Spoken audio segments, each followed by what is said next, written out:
It's been quite a journey. Actually, it's been very interesting because the way people look at it,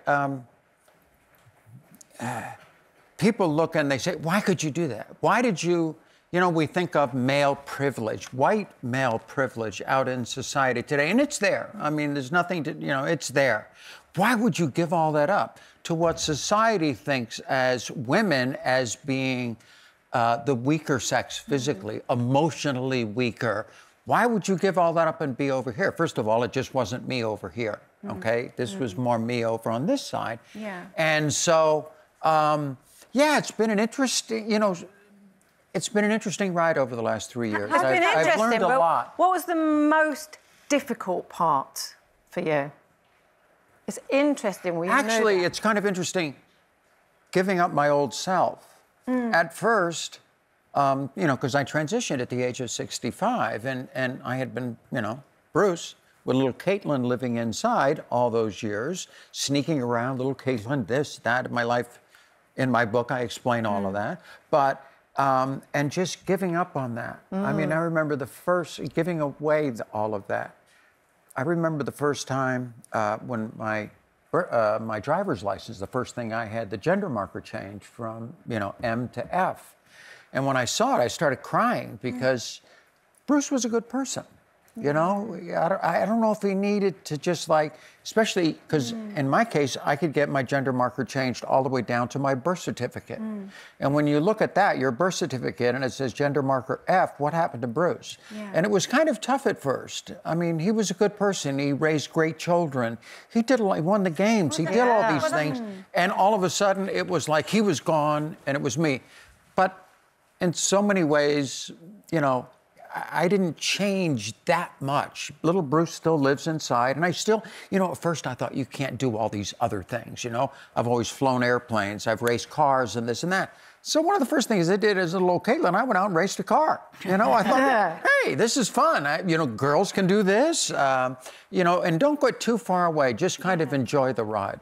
But also, you mentioned there, your children. I mean, I was a huge fan of the Kardashians programs. I've watched all of the series and, of course, saw you there as Bruce and Bruce the dad. Yeah.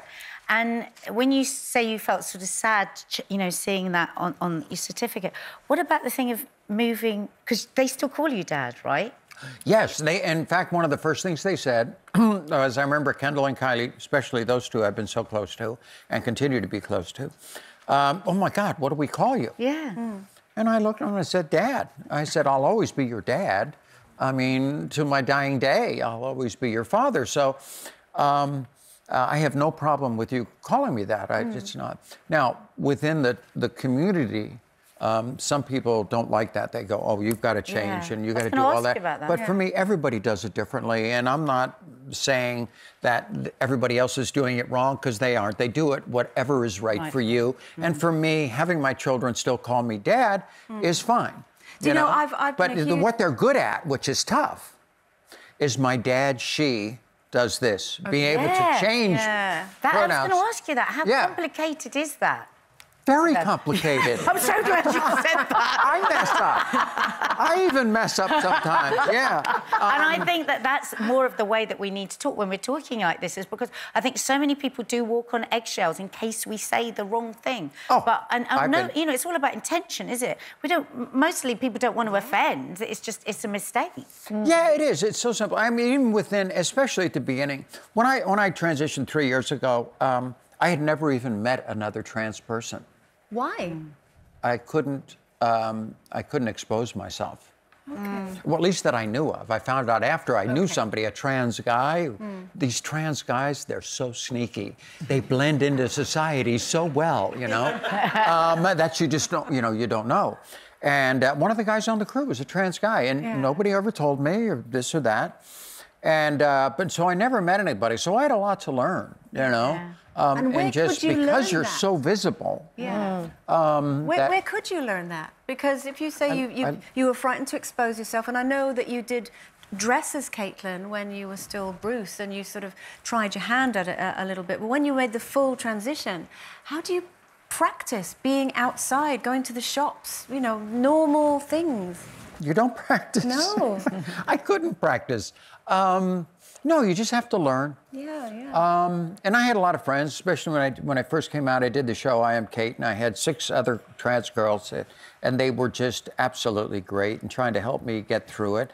Yeah, you say things that you think is just fine. Yeah. You know, and then all of a sudden the uproar. Oh my gosh, Caitlyn, how can you say that? Why? First of all, there's nothing but love in my heart. You know, I mean, for the community, for what I'm trying to do.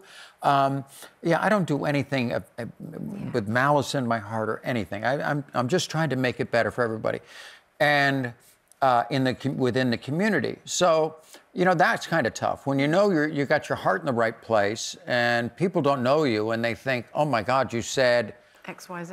I said something like one time, I didn't want to look, it was important for me because I didn't personally want to look like a man in a dress. I was going to do this. I think like everybody, you want to be able to do a good enough job, but at least you're kind of passable, you know? I maybe not really passable, kind of passable. And so, but oh my God, it just blew up. What about all the ones out there that want to look like a man in a dress? So you're saying this you're or on that. eggshells. And Would you say you're on eggshells then?